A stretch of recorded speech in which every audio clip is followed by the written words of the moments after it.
Hello, welcome. Thank you so much for spending time with me today. My name is Sarah, my pronouns are she, her, and this is a channel about the cross-stitch projects I'm working on and the cross-stitch patterns I design. You can find me at ModCross on Instagram and Etsy. Links to everywhere you can find me and all the things I talk about today will be in the description box below. It is Monday, September 25th, 2023, and this is Flosstube number 9.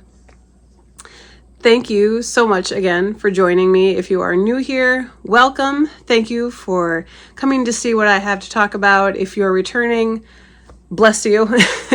You are the best. You are the best human. Congratulations.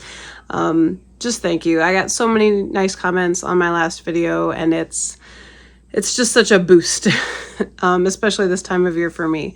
So thank you so much to everyone for spending some of your time with me. I'm now doubting if it's really Flosstube number 9. I will go back and double check. I'm pretty sure it's number 9, which is really close to double digits, so that's exciting. So today, it feels like I'm coming out of a black hole. So somehow the time between Flosstube filmings always feels a little bit like, oh, I just did one last week. Oh, it's felt like 3 months ago. This time, it feels like I did one last week, and it's been 3 years since then. And I will get into why. But today, I have 3 fully finished objects to show you, which is super exciting. I'm really excited about them. Double the excitement. And I have 1 project in progress that I can show. So more FFOs than in progress stitching, but I really wanted to do an update because I really want to talk. I have a lot to say about the things I'm going to show, and so I think it'll still be a fairly long video. So that rough introduction aside, my first fully finished object is in the 2023 Christmas ornament issue of Just CrossStitch magazine, and he's on the cover. This is ready for Takeoff, and it's my own design, and I love him. I love him so much. So we'll get the details out of the way. This is 59 stitches high by 51 stitches wide. It's on 16 count navy Aida. It uses 9 DMC colors and 2 DMC étoile colors. The nose is a red étoile. And then the gray in the scarf is also étoile. Easily subbed out if you don't want to do that. I love this one so much. So this has probably been my favorite thing I've ever designed. And the reason behind that is because of just how the whole process went. So I had this idea, the original spark in my brain was an aviator reindeer. So, you know, the helmet, the goggles, the scarf. And I sketched, my sketches are more like blobs just for placement and kind of size perspective. And then I just started designing, and usually a lot of my designs have text. And so my starting point is usually font design and text arrangement, and then everything else kind of works in from there. And with this, I didn't have that. It was go straight to the image. And so I started out and I had my brown, and then I added a second layer, a second color of brown, and I played with the helmet colors, and I love, love, love the mint green where it ended up. My sister offered some really helpful critique on the shape of the goggles to make them look more like goggles and a little less like glasses, which was really helpful. And I played around with the antlers a little bit. I had originally thought of having like a compass dangling from the antlers and maybe something else. And I think it was Nithya probably that reminded me that there's been a lot of things dangling from antlers that have already been done and done amazingly well. And she was correct. And it was also hard to make it clear that it was a compass in a small space without just doing everything backstitched. And so I put a star in there and stars around. I did test stitch a couple different blocks of combinations for the scarf. So my original idea was DMC blanc and a toile blanc. And I knew that that was going to be subtle. But when I stitched them next to each other on the fabric as just kind of a test block, it was real subtle. And so I maybe wanted to be a little less subtle than that. So this is 415. It's a light gray étoile that I ended up with, and I think it comes across great. I use the scarf colors for the cording. My daughter really likes, my 9-year-old really likes using the cording drill. And so she helped me with the cording to finish it with the hanger. It's a flat finish. And I used Vonna Pfeiffer, the Twisted Stitchers cording tutorial. And yeah, it's just, it was such a pleasure to have a vision and actually be able to bring it to life and make it happen, because that's not always the case, at least for me. It was just such an enjoyable process. And when I sent the design to submit to the magazine, I felt so confident. And I have never felt that way anytime before or anytime since. You know, I'm always hopeful and I like what I do, but you just never know. And with this one, I really was like, it feels like it fits the magazine, it fits the vibe, it came out the way I wanted to, and it's just, it was such a delight to be able to see it in the magazine. So, ready for takeoff. And this will be exclusive to the magazine for 6 months. So sometime middle of next year, I will be able to release it in my own shop. And I'm planning a companion piece to go with it, because if you're going to have a ready for takeoff, you should have a ready for landing. So that's the plan. We all know how I do with plans. So I did want to show a couple other designs in the magazine. It's a really good issue. And so they have them broken up into sections. Look at this sheep. So amazing. So I'm flipping through, and you get the section with all the photos, and then you start getting the designs, and you can see who they're by. And the sheep just caught my eye right away, and then I flipped over and it was like, oh, it's Lindsay's from Counting Puddles. And if you haven't looked at Lindsay from Counting Puddles designs, check them out. She just did the Needlework Marketplace online show at the end of August. That was her first ever wholesale market, and hopefully it went really well, because the new designs she had for that are stunning, and this sheep is adorable. So check out Counting Puddles if you haven't already. And then in the Merry and Bright section, super cute ones in here, a lot of good stuff. Hope you have a swell Christmas is from Allie at Cozy Cabin Stitching. I really like that elf shirt on this little hanger. Super cute. Really good stuff. And then put these easy tabs in here. Not so easy. This owl I really like. That's by Jessie Schofield. And I believe this deer is Karen from Fox and Rabbit. Geese are kind of cool too. Just really, really neat stuff. People are so creative. And then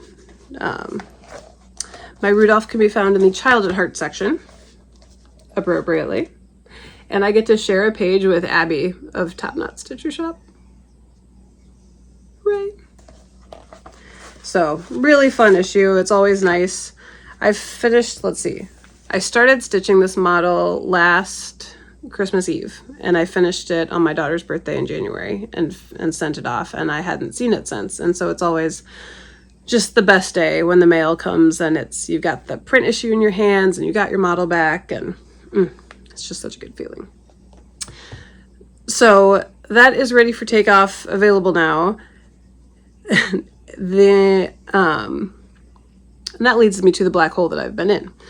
I was fortunate enough to have a design picked for Just CrossStitch Halloween for 2024. And the deadline for that to have the model stitched and sent in, all the final files, is this Friday, the 29th of September.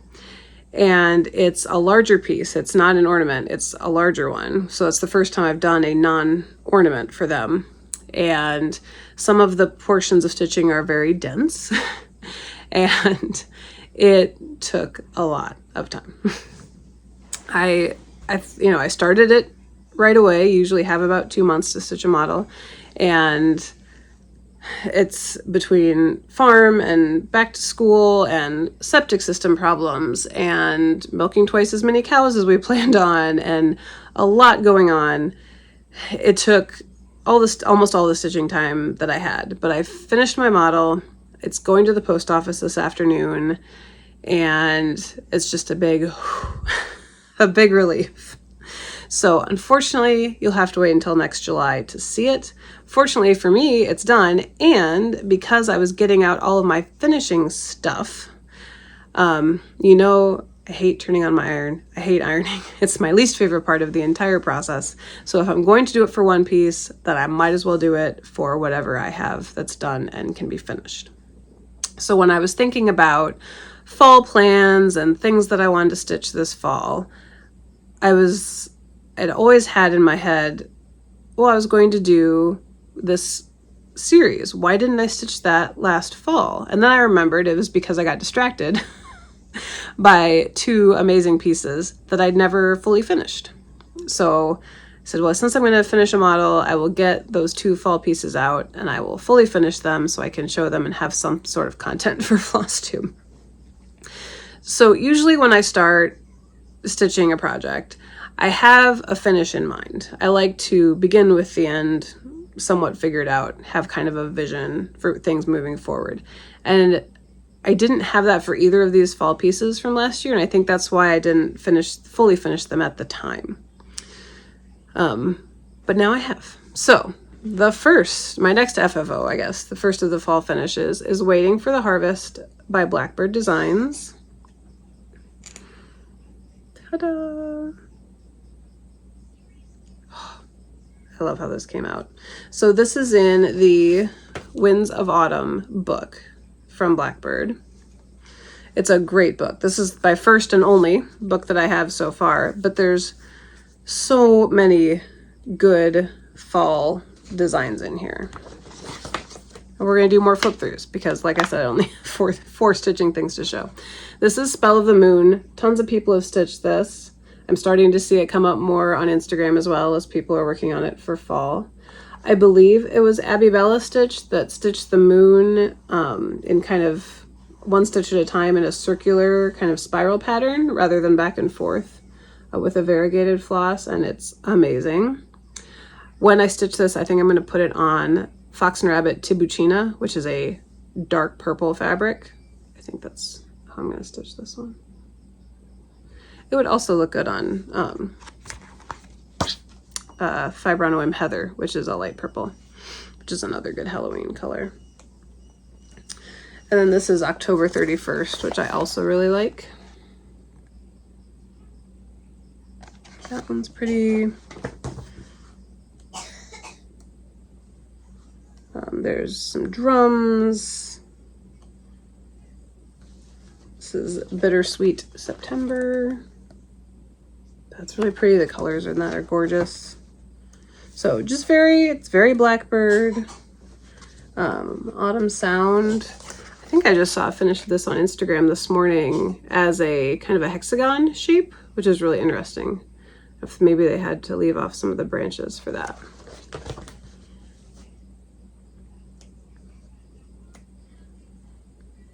A little pouch.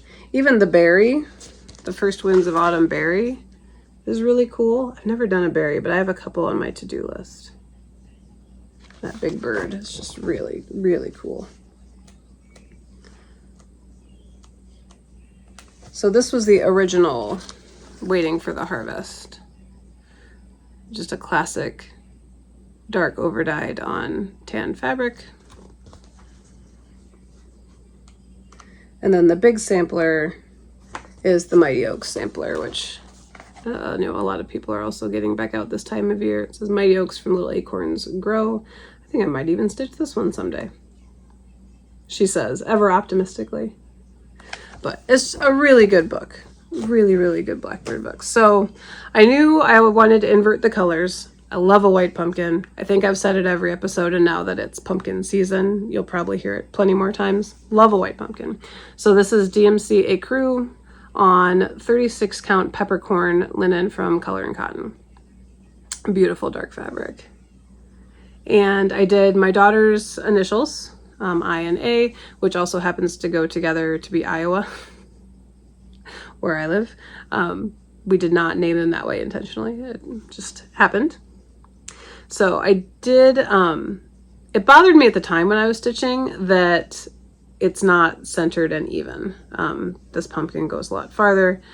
And I think I may have even added a row on this side just to try and even it out a little bit more. And the eye, I even put extra stitches on the end of the eye to make it wider. But now that it's finished, I find that it doesn't bother me and I don't care because it's finished. It's amazing how just finishing something makes you feel better about it. So when I was trying to think of how I wanted to finish this, I was thinking of like photo holders that have kind of the one, you know, have the one stand and then kind of a wire spiral that you just stick the photograph in. And I did a little bit of searching for something like that online and I couldn't find anything. And then Nancy Nygren on Instagram posted last week that she found place card holders or like table number holders that were pumpkins with kind of a holder on top from a thrift store. Yeah, hang on. And she found a set of 4 at a thrift store. And I was like, that's what I should have been looking for. I should have been looking for place card holders or number holders. But regardless, I'll keep that. I'm keeping my eye out. I think that'd be a cool way to finish Quirky Quakers and have a bunch in stands. But what I ended up finding for this was a picture frame at Dollar Tree. And it looks mutilated now, but it was cheap, so it's fine. It was a circle. And then when I got it home and I finished this piece, I realized that the circle was wider than the stitch piece. And so it would have stuck up above and below. And that would have been okay. I could have put some trim around. I thought about, you know, a couple of different options. And finally I decided, you know, I really want it to not show the circle and to be temporary in case I do change my mind about how I want this one finished. So I cut the poor cheap wood in half basically. And then on the back, when I finished it, I glued kind of an upside down pocket or just an extra scrap of fabric to make kind of a pouch. And so this just slips on, just slips in the back and off we go. So if I do ever want to mount this onto a wooden pumpkin, or if I find something else to do with it, it's a little more flexible than if I glued it to the cheap picture frame. So that's what I ended up doing. And for now it is spectacular. So very happy with that. So, okay. I think that's all, the whole thing. Oh, I started this during #Crowtober last fall. That was the brainchild of Dees20Stitches and Sebastian from Bees and Tees Stitching. And then it carried over into November for the Flip D the Bird birthday sale. So that is what prompted me to finally get that one out. My third FFO was my other fall finish from last year. And this was a chart I picked up at StitchCon last summer from my table mate, Julia. She had the most amazing collection of patterns she was done stitching and was going to put on the freebie table. And so I was able to get Gathering Berries for the Gathering series that I was working on, and also this pattern as well. This is Ye Old Crow Sampler by Heart in Hand. And it is stitched on 36 count pumpkin pie linen by Designs. I'm pretty sure I found that at Keepsakes during StitchCon. And it's stitched in black coffee. Yes, black coffee floss from Classic Colorworks, which I think I got from Nithya. I think she, of Daybreak Stitchery, I think she gave it to me for a different pattern. But I used it for this one. And it was so much fun. I started stitching it for Crowtober and I could not stop. There was something about finishing a letter and then getting to go to the next one, and some of them were sideways and some of them were wonky, and just these little stitches here just added something. And then the vines were so much fun, and I just loved stitching it and I couldn't stop, so I finished it. But I didn't know how I wanted to fully finish it. And then I think it was Erica from Steel City Stitchers did a block finish or a cube finish, and it kind of stuck in my head. And so I decided to try it for this piece. So I watched, there's a tutorial by the Frosted Pumpkin Stitchery because they use the block finish a lot for one of their series. There's a tutorial from the Flosstube Stitcher here on YouTube, and then Vonna Pfeiffer, the Twisted Stitcher, has a blog post about it on her blog. So not a full-blown video, but it is on her blog. So those are the tutorials I used to make this. And this was so simple. And the only thing glued on here are the acorns onto the ribbon. Everything else is temporary, so I can take it apart. Nothing is attached to the stitching. If I find a big chunky 4x4 frame someday, I might want to change it, but for now I am thrilled with this. So I took a styrofoam block, and I actually have a little bit left because my 3-year-old, of course, wanted to participate and play with one. So this was the one she got to play with. So I found a styrofoam block at, I'm pretty sure it was at our Walmart, that was 4 inches square, which is exactly what I needed, but it was about 11 inches long. And so I cut it, and this ribbon I found was 2.5 inches wide. And so then I was figuring out how much of each side of the fabric do I want to show and how much covered up, etc. But so I got it the shape and size that I needed it. I put some batting on the front, just lightweight quilt batting, whatever my quilt shop had in town. And you just fold and pin. So everything is pinned in. It's folded like a present, basically. You fold the top and the bottom, and then the corners go down on the sides. And it comes about halfway, pin, pin, pin, pin all the way around, get it lined up as best you can. And then I did the backing fabric side, overlapped a little bit, pin, pin, pin, and then the ribbon covers everything up. It attaches the bottom. And then for the top, a lot of times people put on bows, which are great. I'm not a big bow person myself, but I did have these acorns that I collected during the farmer's market the last couple weeks, because it's in a park where there's lots of oak trees, which is great because it's been shady during the summer market time. But now there's just acorns everywhere, and it's been very, very slow. And so I've been collecting acorns, thinking about some dried flower projects or, fall decorating. And then I just happened to need some to glue onto a ribbon for a cross-stitch finish. So that all worked out beautifully. The ribbon is also from Dollar Tree. I got it at the same time I had got the picture frame for the other finish. So yeah.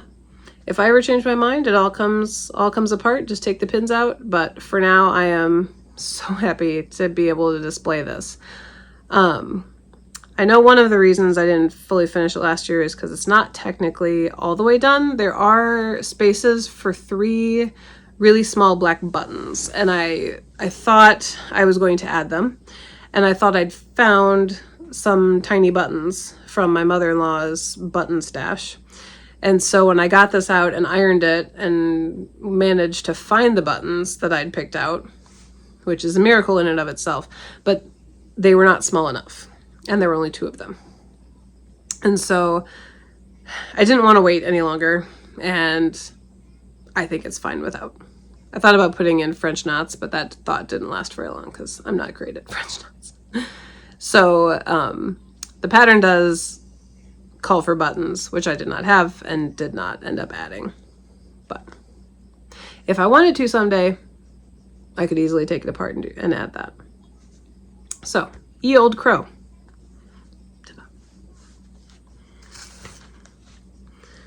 Okay, I don't have any in progress whips, works in progress. I did meet my August full coverage goal on my Heaven and Earth design, the peacock piece, but I'd only added 160-ish stitches right after my last video, and so I didn't want to, it's not a whole lot of progress to look at, so we'll hope for the best and maybe I can show it next time. But I did take a break from model stitching for Labor Day weekend because September 1st was the start of the Bap to School SAL, or language-ish, big ass project to school SAL. And that was started by the New Hampshire Stitcher. And the idea is that it's, you know, it's a new season and lots of kids and people are going back to school and getting new school supplies and clothes, and you're just kind of getting ready for the next big thing. And what a great time to start a really big project that maybe you've had kitted up and have been thinking about for a long time, or something that's just really speaking to you. And for me, the thing that's been speaking to me for a long time and that I finally finished kitting up this summer was A Tisket a Tasket by Rosewood Manor. I talked about this quite a bit in my last video under plans, but I knew I was going to start on September 1st, and it took over my entire Labor Day weekend. It was a great weekend of football and sitting inside and stitching and telling my family to leave me alone because I am obsessed. So this is probably my first really big conversion project, and I love it. It looks so good. I was a little concerned. I wasn't sure. I started with the grays. Oh yeah. I started in the upper right corner, and I started with, it's a lot of gray and not much of the blue, which I changed to purples. And I started, and I was like, I don't know. And then I started getting the purples in, and it was just like the clouds parted, heaven, angels, etc., etc. Look at it. And I haven't had it out since because I had to get that model done, and I knew if I was looking at this is all I would want to stitch. This is all I want to look at. It's all I wanted to do. I could not be bothered with anything else but the bare minimum for the entire Labor Day weekend, because look at it. I can't even. I can't even having it out right now. Oh my God. So the fabric is 36 count Friendship Green from Fabrics by Stephanie.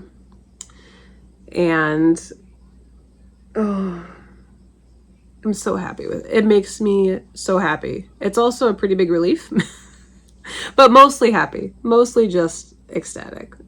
And I've tried a couple of different things, preloading needles and having all the colors ready, and it has made a world of difference because, I mean, it's, you know, 3 things of purple and 1 thing there and 1 stitch there and 1 stitch there. And so being able to switch really easily and not have to rethread the same needle with all these different colors, you know, I can pick it up, and I really got into a groove. You can get into a groove with this border. It is possible. And so I would do, you know, kind of the main gray in here and then in here, and then you add the purple, and then you can add the white color, and really do several at a time, do the same part of several at a time. And it was really moving. And this is the bottom of a page. So I'm actually pretty close to a page finish because this side is a partial page. So it's 4 and then a half-ish pages across. So I love it. It's spectacular. So I wanted to show you the colors. I didn't go through all of the names of the colors last time because I wasn't sure they were going to work. So these are Bestitch Me silks, except for one Classic Colorworks because I converted. I thought I needed a super dark gray and I needed a super light gray, and so filled this in. But so this is Bone. This is the Classic Colorworks one. This is Tabby. And then the rest are Bestitch Me. This is Greyhound. This is Moon. And the dark is Artemis. And then the purples. Oh, man. This is Witchy. It's so good. It's so good. This is Wanderlust or Wonderlust. And Squid. And then the lightest is Balance. And these are on my pretty floss drops and jewelry from Julie and Stitches. Thank you, Julie. I have nothing else that looks this pretty and nice, so I knew I had to show this one because I can't show any of the other ones because they do not look like this. But so thanks to Julie for that. So I will put the conversion in the description box below, and I'll start including it on my Instagram posts as well. I just wanted to make sure that it actually worked. And I would say that it does. I'm thrilled with it. So the other, I mentioned that I was trying out having preloaded needles. So this is a thread bed that it is Kismet Diana made for me and sent me with Stitchy Kindness for last time. It's holiday themed, but that's okay because every time working on this is a gift. So magnet there, and then I have the symbols, and then I've preloaded some needles, some I've used up and haven't redone. So huge game changer, highly recommend. But it's also been a chance to try some different needles because I had kind of accumulated some different kinds, and so I wanted to do a little bit of a mini needle review. Julie and Stitches gave me a pack of, or gave me, Nithya, and Miriam a pack of pony black needles, and I'm trying to see if I can get them. So these are size 28s, which is what I typically use, and I wasn't sure about them when I took them out because they are a little bit shorter than the Bowens that I typically use, and I'm a stab and poke, and so I wasn't sure, you know, am I gonna have to poke it all the way through so it doesn't fall out when, you know, so I can grab it, and it hasn't been a problem at all. I noticed it for maybe the first 10 stitches and then didn't notice anything at all again. Okay, we're back. Wouldn't be a ModCross video without a couple stops and starts. So the pony needles have a coating on them so that it seems like it holds on to the thread better, which when using silks has been really helpful because it's not sliding off all over the place. The counter side of that is I do have to like remind myself to, you know, slide the needle a bit every now and then. Otherwise it is going to get stuck in that one spot and wear out the thread on that particular spot. So far the pony black needles, love them. But you know, do remember to move the thread around a little bit. The other one I've been trying out is, I think it's called a tulip needle, and that one was given to me by Rhonda at Criss Stitchery, which is my local needlework shop in Iowa Falls, Iowa. Contact information below. And she thought it was a size 27, like it's a little bit bigger than a 28, but not a 26. And I've been enjoying that one as well. It's definitely longer, which is more typical to what I've been used to. It definitely is heftier. Like it doesn't feel as dainty in my fingers. And I haven't noticed any problem with making larger, you know, enlarging the holes any larger in the fabric or anything. But when I pick it up right after the pony ones, I definitely notice and am just not quite as sure about that one yet. But she really likes them, and so we're giving it a shot. Again, I haven't really worked on this since Labor Day, sadly, so looking forward to get back and getting a little more time with that needle as well, just to see. I'm pretty open. I will use whatever I have that's not bent. Anything that I can actually find I will use. And Bowens have just been the most readily available. But yeah, I really like the ponies as well. So that's my mini needle review in addition to my stitching. But we're going to look at it one more time. Nope. We're going to look at it one more time. Oh, I'm so thrilled with this. I'm beyond thrilled with this. So when my full-blown stitching time comes back, we're getting back into it. So that is my stitching for this time. I have 2 designs that I'm currently model stitching that I'm hoping to get out as fall releases.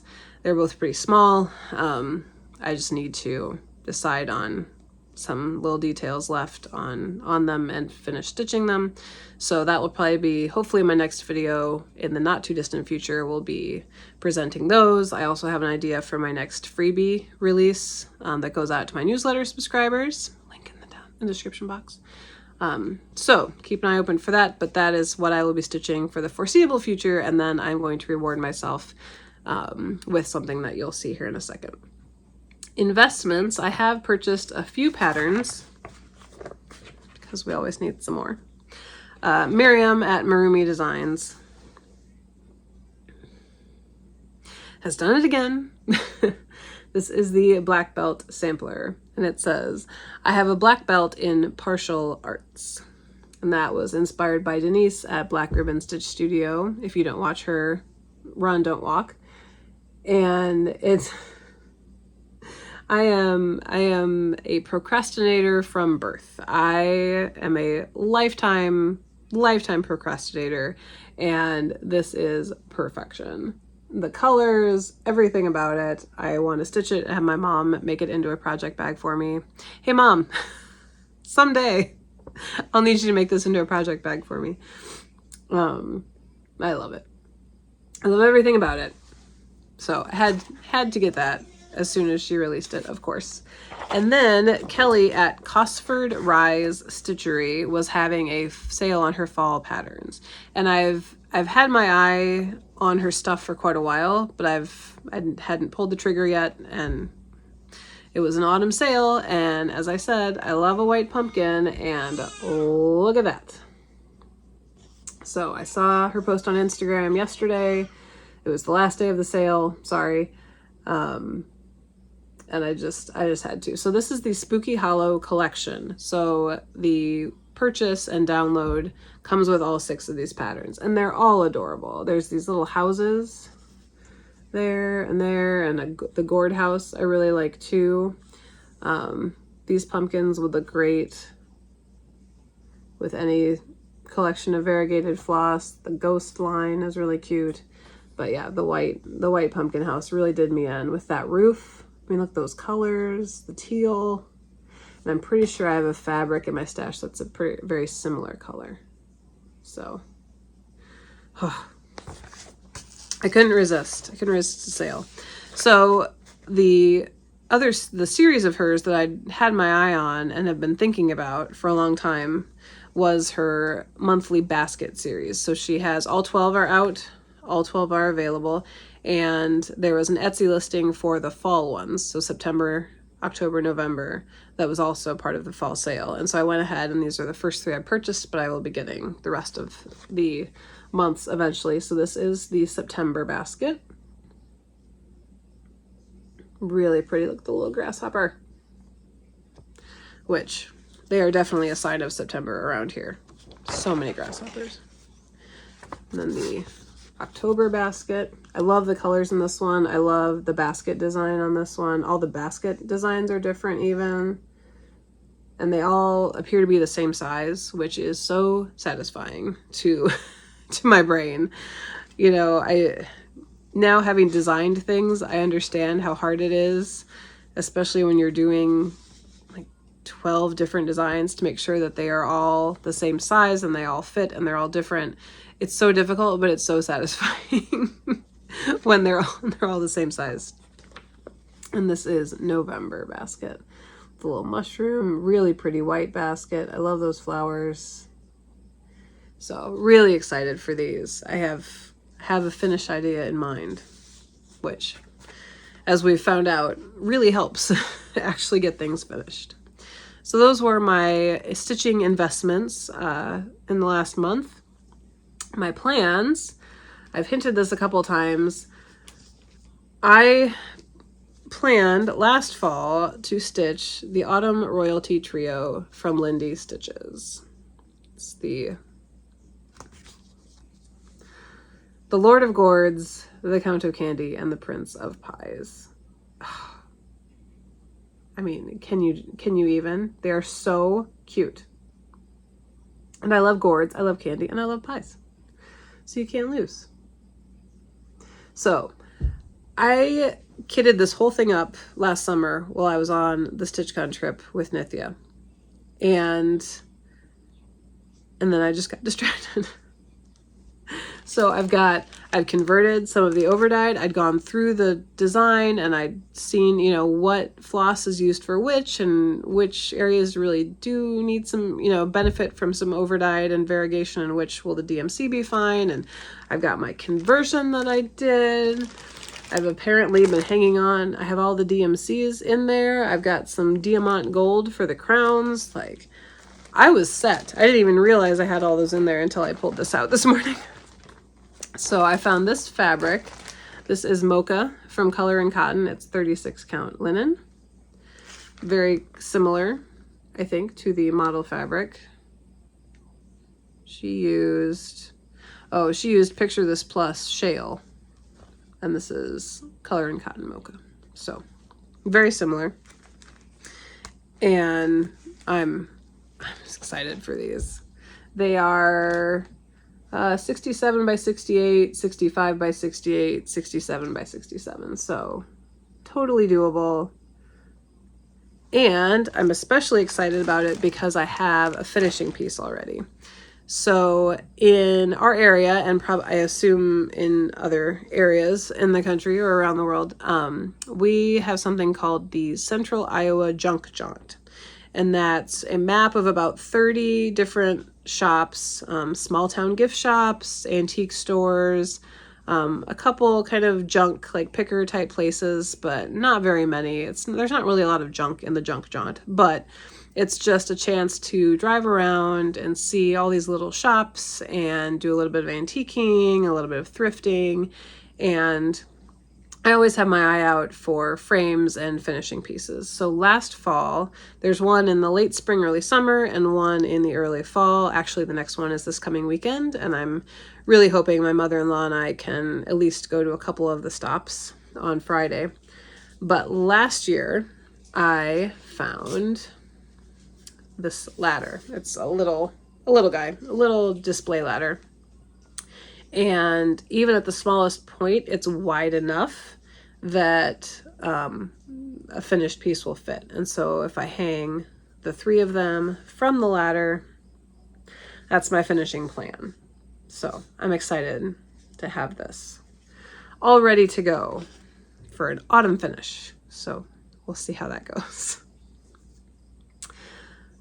Okay, that is the stitching for this time. So if you are just here for that, thank you so much for coming. Again, I so appreciate it. Please leave a comment if you so choose, subscribe, do all the things. My farm update for this time is going to be showing some of my flowers from my garden and the flowers I've dried this season. So it's gonna be a little bit longer than my usual video clip, but hopefully if you are interested, you will stick around. So as the weather is turning, I've been trying to get back to harvesting my flowers. I let it go a little bit in July and August because it was just too hot and I just couldn't handle it. But some of them are still going. These straw flowers, bless them. I planted these early in the spring. I mean, they like cool weather, and I totally neglected them through the summer. Okay, my phone was out of memory and low battery, so hopefully we're okay to finish up strong. We'll go quick. So I planted the straw flowers, the helichrysum, early in the spring, like before last frost, and they are still going even though I neglected them. The other ones I cut yesterday were Gomphrena or Globe Amaranth, and the straw flowers are a mix, and you can hear why they are called straw flowers. And then the Gomphrena is also this is a pastel mix, and so there's the white and the dark purple that are amazing. There's also kind of a lavendery pinky one in there. And then I planted a separate variety called Strawberry Fields that are more red. And I love these flowers because they dry exactly like this. So these are fresh, my fancy spaghetti jar. Really fancy over here. So I cut these yesterday, and then these are ones that have been drying in my basement. So these are 100% dried straw flowers, and they look pretty much identical. They do tend to open a little bit more as you dry them, and so just keep that in mind as far as stage of harvest, but otherwise they are ready to go for crafting. And then this is some of the dried purple Gomphrena, slightly less vibrant, a couple that are droopy heads that I could just cut off and use the heads on. But otherwise, such a pretty color. So I've been really interested in dried flowers this year and looking at different things you can do with them, different crafts, and I love the ones especially that look like they do when they're fresh, when they're dried. Some things change a lot and look beautiful as dried as well, but I like that fresh look, but it's gonna last a long time. So I did a garden tour, I think late June maybe, and that's on my channel if you'd like to watch and kind of see everything that I was growing. I thought about doing an autumn update, but it looks so bad. It's so bad outside. It's been so dry this year, and most things are done or all shriveled up. And except for the Gomphrena that's going strong, and so I just brought that in to show. The marigolds are also going nicely. Anybody who's familiar with my designs know that I have a soft spot in my heart for marigolds. I've been trying to press some of the marigolds, but they're very hard to press because they are so thick. They've got this big head here, and if you cut the bloom off here and try to press it, the petals all go individual ways. So I have been taking some apart and pressing individual petals, but that's a lot of work. So I'm just enjoying these ones in water at the moment. So a couple other things that I have dried that I'm hoping to make some wreaths this fall and winter, and maybe glue some on the top of pumpkins are two crafts that I've seen that I really was interested in. So another flower that dries very much like it looks fresh is Status. And I planted a mix of this. So there's the blue, purpley, and the bright yellow are pretty well known. I think maybe kind of remind you of Grandma's house probably. But there are some like this really beautiful apricot one that I really like. I might try to get that one on its own next year as opposed to in the mix and do a lot of that. And all of these are dried by, I just cut them, bundle them up in groups, put the rubber band over one strong stem, and then wrap it around the whole thing, put the end up on the same stem again, and then I've been hanging them upside down on clothespins in my basement. Hi. So a couple other flowers that I dried and grew this year, these are called Billy Balls or Craspedia, and they're so cool. They look just like this when they're growing, and just cut. They dry beautifully. The stems are really strong, and this is a Strawberry Fields Gomphrena, the red. So I am an alumnus and a fan of the Iowa State University Cyclones, and Cardinal and Gold are our colors, and so I really want to do kind of a red and gold type wreath as one of my winter projects. These are seed pods. Those are Nigella seed pods. So the flower is beautiful, but doesn't last very long. But it does leave behind these really cool seed pods. And so I dried quite a few with mixed success. Some are really stripy, like they have like they're green with these purple stripes, and they held that really well. And some of them just kind of got brownish like these. So I'm not quite sure about those, but it was a good one to try. My favorite kind of discovery or thing that I grew this year is frosted explosion grass.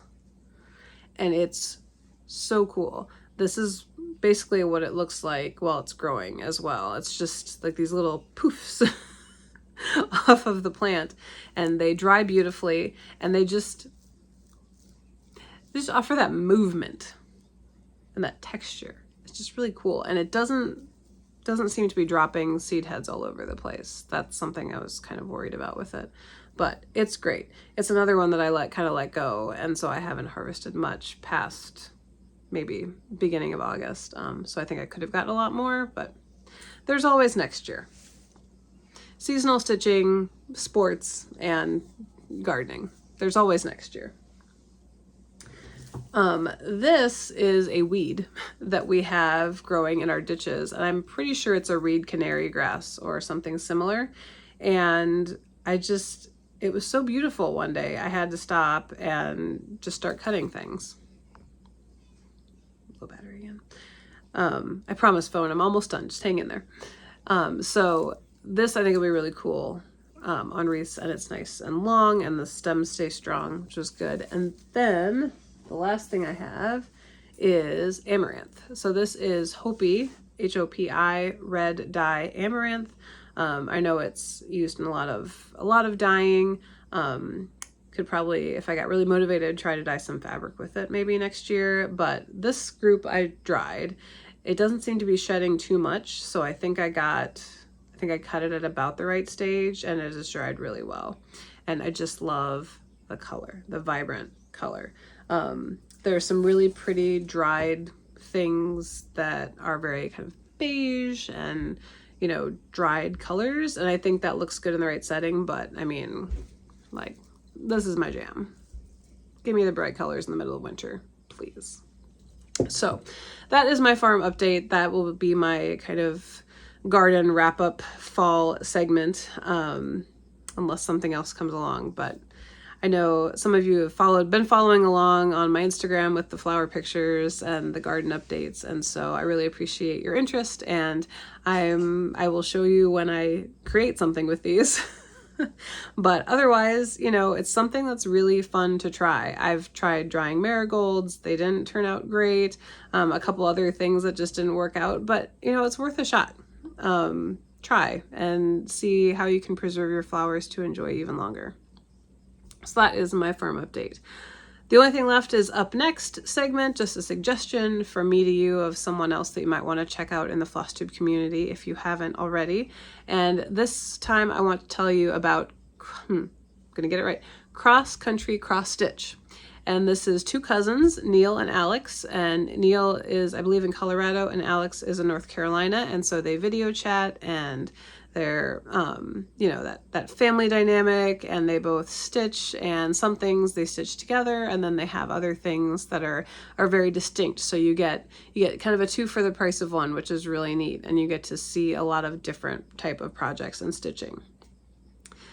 So in closing, I just wanted to put out there in the world that if there's anyone who is thinking about doing a Flosstube, or maybe has a channel but hasn't done a video in a while, and it's because, and if you're worried about not having enough things to show or not having enough content, I was feeling a little bit of that this time, because I had 4 things to show that were stitching related. I had 3 FFOs, and I had 3 FFOs and 1 new start.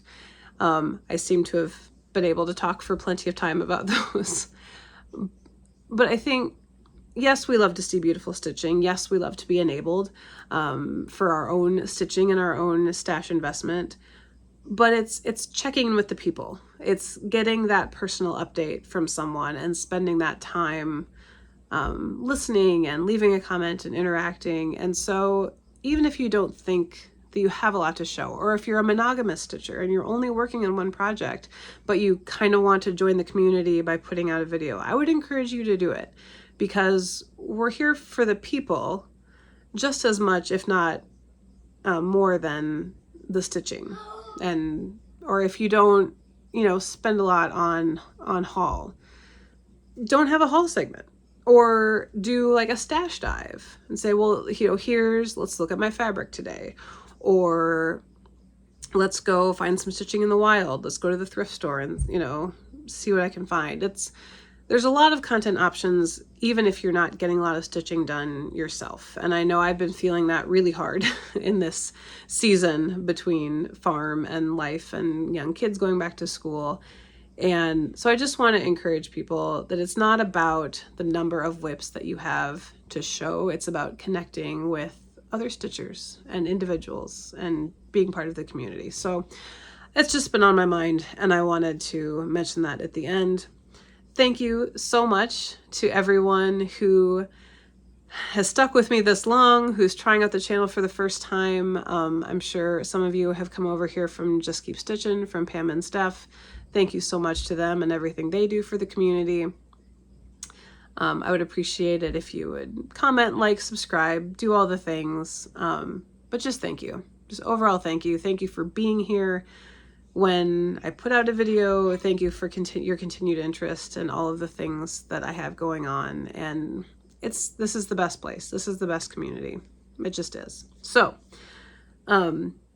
today especially, my sign off rings true to me, but do what you can when you can, and happy stitching.